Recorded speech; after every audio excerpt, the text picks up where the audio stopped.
hian lalpa ngain kan au che mang anna tem min hual ve hele shioma kan mel ma sitan ra ne thei lo chua thi na thim nuaya milian le mi te min tlo o churang ka chak mun ropui ta ka chua lal nun ne ma chuan kan mi tui a shul anga i suwa chin chia na nei tu te zong chu o cha tuanin beram no fakin kan zai to am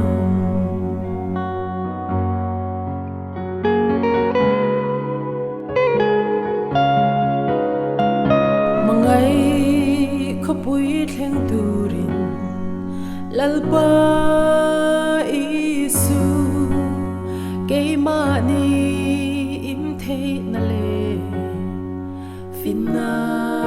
kan nei silo van mun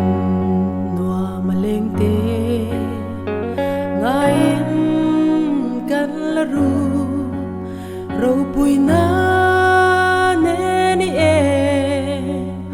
hun tur kan thlir ni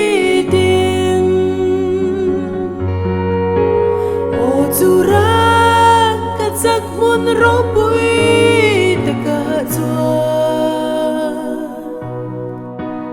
lal nun ne ma chuan kan mi tui a shul anga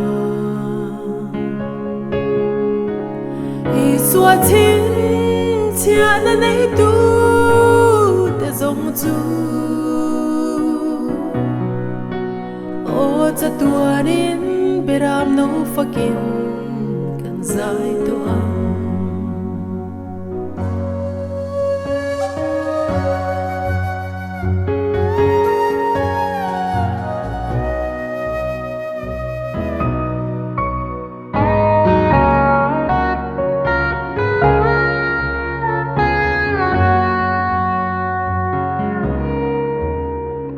lalpa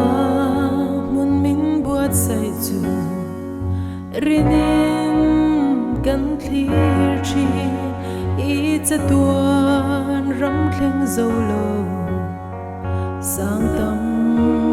an om si lalpa min puila i ram moi panin lung du gal masa tenen kan kim thei na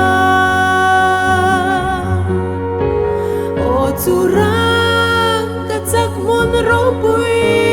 ta ka chua lal nun ne ma chuan kan mi tui a shul anga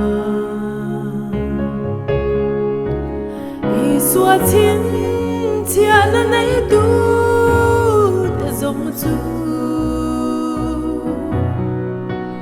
o cha tuarin beram no fakin kan zai to am i suwa chin